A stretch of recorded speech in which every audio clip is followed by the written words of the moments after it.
world was a blurry, muffled echo. I was Ethan, trapped in a body that refused to obey, tethered to a symphony of beeping machines in the intensive care unit. A sudden, severe aneurysm had plunged me into this nightmare, leaving me teetering on the edge of life and death. My days were a haze of tubes, nurses' hushed voices, and the constant dull ache that permeated every fiber of my being. Olivia, my wife of 5 years, was a fleeting presence. She'd visit, her face a mask of concern, her hand sometimes brushing mine with a feigned tenderness. "Don't worry, my love," she'd whisper. "I'm right here." But even through the fog of medication, I sensed a detachment, a subtle shift in her gaze that spoke of a mind far away. My best friend Daniel was a constant, solid presence. He'd sit by my bedside for hours, reading to me, sharing mundane news from the outside world, his voice a comforting anchor. Unlike Olivia, his concern felt genuine, his eyes reflecting a shared pain. He'd often arrive just as Olivia was leaving, a quick, almost awkward exchange of greetings. I attributed it to the stress, the grim reality of my situation. One afternoon, as a nurse adjusted my IV, I overheard a snippet of conversation. "Mrs. Miller," the nurse said softly, "your husband's condition is still critical. It's important to limit visitors, especially late at night." "Mrs. Miller?" My mind, still sluggish, tried to process. Olivia was Olivia Miller. But why would the nurse be mentioning limiting visitors, particularly late at night, when Olivia was rarely there for extended periods, let alone late? I dismissed it as a misunderstanding, a side effect of the drugs. Days bled into weeks. My condition slowly, painstakingly, began to stabilize. The tubes were removed one by one, the beeping symphony softened. I was moved out of ICU into a regular room, the first step towards reclaiming my life. The physical pain was immense, but a growing unease, a cold knot in my stomach was far more insidious. Olivia's visits became even more sporadic. She'd offer excuses. Work emergency, feeling unwell.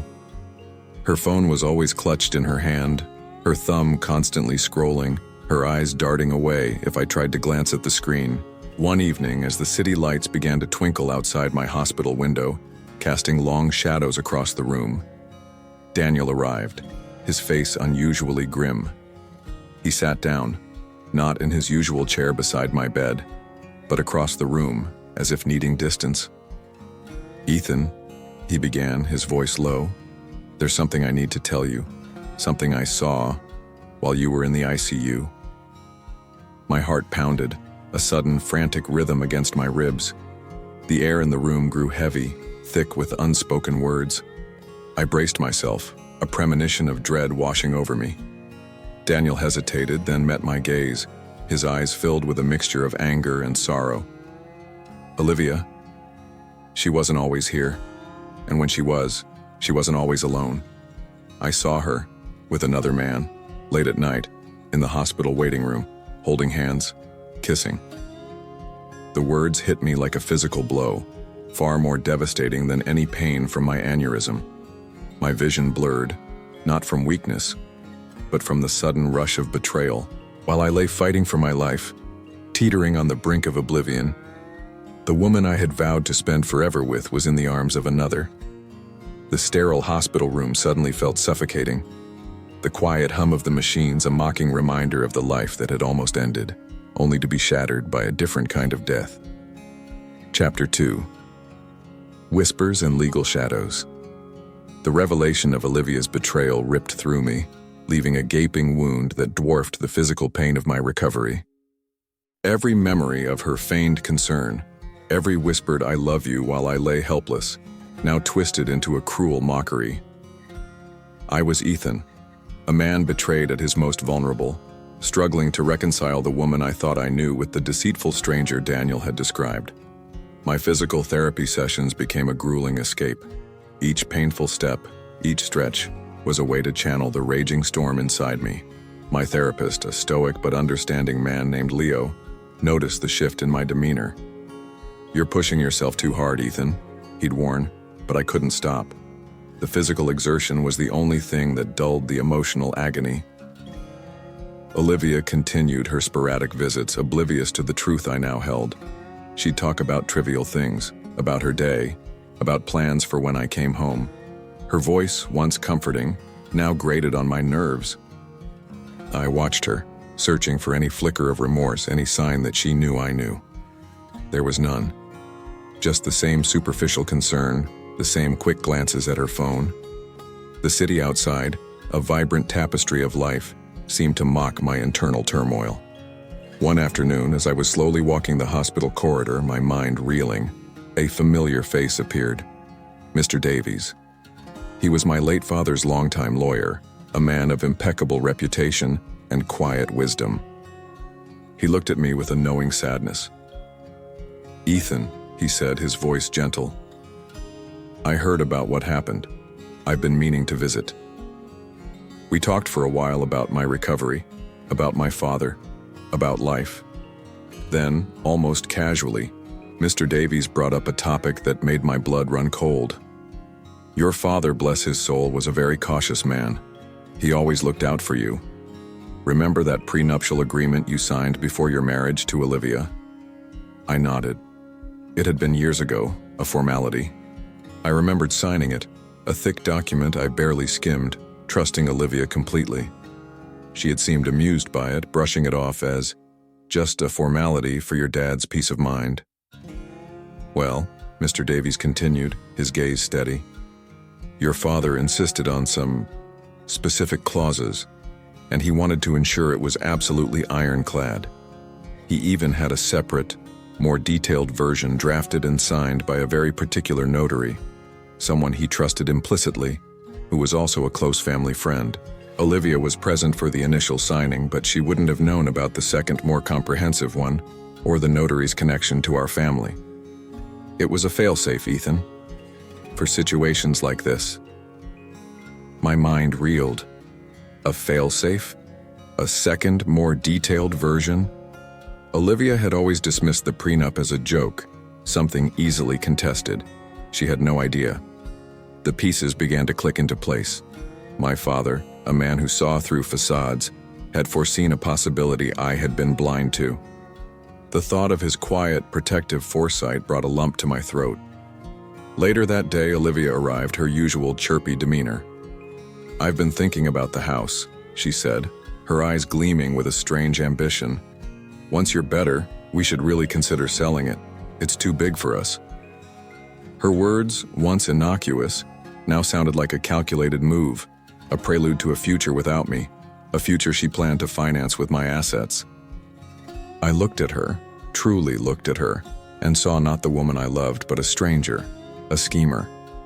The hospital room, with its stark white walls and the distant hum of life support, felt like a courtroom.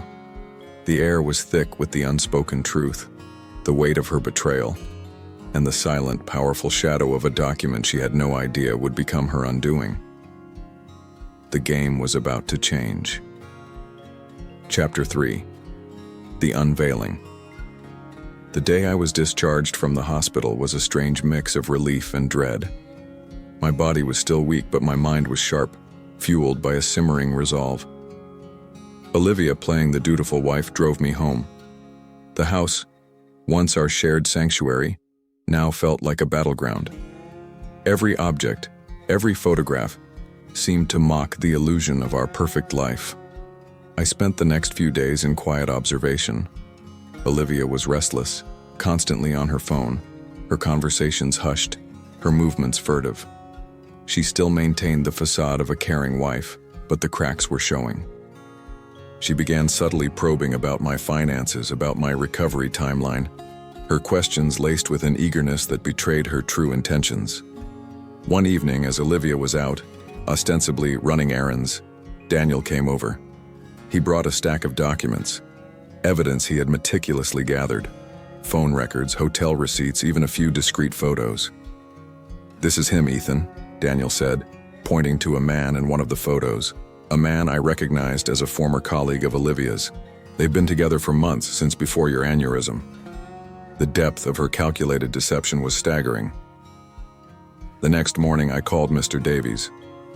"It's time," I told him, my voice steady. "I want to proceed with the divorce, and I want to enforce the prenup." Mr. Davies was prepared. He had already begun gathering the necessary paperwork. "We'll need to serve her with the papers," he advised, "and then we'll reveal the full extent of the agreement." The confrontation happened 2 days later. Olivia was in the living room scrolling through her tablet when Mr. Davies and I walked in, followed by a process server. Her eyes widened in shock as the papers were handed to her. "What is this?" she demanded, her voice rising, a flicker of panic in her eyes. "Divorce papers, Olivia," I said, my voice devoid of emotion, "and a notice regarding our prenuptial agreement." She scoffed, a nervous laugh escaping her lips. "The prenup? Please, Ethan. That flimsy thing? My lawyer will tear it apart. It's barely worth the paper it's written on." Her confidence was infuriating, yet I held my tongue. Mr. Davies stepped forward, his voice calm but firm. "Mrs. Miller, you are mistaken. The prenuptial agreement signed by Ethan and yourself is indeed valid.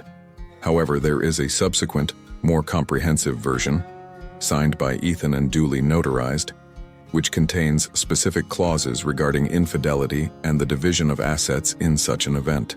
This version was drafted by me, at Mr. Thorne's father's explicit request, and witnessed by a notary public who is also a long-standing, trusted family friend.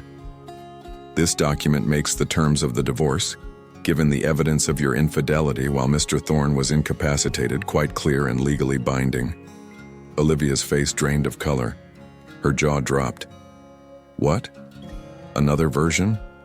Who signed it? I never saw it." Her eyes darted between me and Mr. Davies, a dawning horror replacing her earlier defiance. The realization that she had been outmaneuvered, that her carefully constructed plan was crumbling, was palpable. "Your late father-in-law, Mr. Thorne Sr., ensured it was signed, sealed, and protected," Mr. Davies stated, a hint of satisfaction in his voice. "He had a profound understanding of protecting his son's future, and the notary, a Ms. Eleanor Vance, is prepared to testify to its authenticity and the circumstances of its signing." The silence that followed was deafening, broken only by Olivia's ragged breath. She stumbled backward, clutching the papers, her eyes wide with disbelief and dawning panic. The man she had cheated on, the man she had dismissed as a helpless invalid, had just delivered a crushing blow. The house, once a symbol of her impending freedom, now felt like a cage. The city outside continued its indifferent hum, but for Olivia, her world had just imploded, the carefully hidden truth finally exposed for all to see. Chapter 4. Rebuilding from the ashes. The aftermath of the prenup's unveiling was swift and brutal for Olivia. The legal proceedings began, and with Mr. Davies' meticulous preparation and Daniel's irrefutable evidence, her attempts to contest the agreement crumbled. The clauses regarding infidelity were ironclad, leaving her with a fraction of what she had anticipated. The man she had been seeing, upon learning of her legal troubles and the public exposure, vanished, leaving her to face the consequences alone. News of the divorce and the scandalous details of her betrayal, particularly while I was in the ICU, spread quickly through our social circles. The whispers turned into open condemnation. Olivia, once admired for her charm and social graces, became a pariah. Her career suffered, her reputation shattered. The lavish lifestyle she had envisioned with my assets evaporated, replaced by the grim reality of financial strain and social isolation. The city, which once offered her anonymity for her clandestine affairs, now seemed to magnify her downfall, every street corner a potential judgment. For me, Ethan, the journey was one of slow, arduous rebuilding. My physical recovery continued, strengthened by a renewed sense of purpose. Leo, my therapist, noticed the change. "You're getting stronger, Ethan," he'd say, a knowing smile on his face. The physical pain was still there, but it was no longer overshadowed by emotional agony. Daniel remained my steadfast friend, a pillar of unwavering support. He helped me navigate the emotional landscape, reminding me that healing was a process, not a destination. Mr. Davies, with his quiet strength and legal acumen, ensured that the divorce was finalized with dignity and efficiency, protecting my interest fully. He became a mentor, a link to my father's protective legacy. I started to rediscover myself. I picked up old hobbies I'd abandoned, reconnected with friends I'd neglected. The house, once a reminder of betrayal, slowly transformed into a true home again, a sanctuary of peace and new beginnings. I rearranged furniture, painted walls, filling it with my own energy, free from the shadows of the past. One rainy afternoon, months after the divorce was final, I was sitting by the window, watching the drops streak down the glass. A notification popped up on my phone, an article about Olivia. She was working a low-wage job, living in a small rented apartment, a stark contrast to the life she once enjoyed. Her face in the accompanying photo was gaunt, her eyes devoid of their former sparkle, marked by regret and the harsh realities of her choices. I felt no triumph, no gloating satisfaction, only a quiet, profound sense of closure. The bitterness that had once consumed me had faded, replaced by a quiet strength. I had faced death, survived betrayal, and emerged, not unscathed, but undeniably stronger. My father, through his foresight and the ironclad prenup, had not just protected my assets. He had given me the tools to reclaim my life, to rebuild it on a foundation of truth and resilience. Olivia had no idea who truly signed the prenup, or rather, who ensured its power. And in her ignorance, she had sealed her own fate, allowing me to rise from the ashes of betrayal, one brick at a time.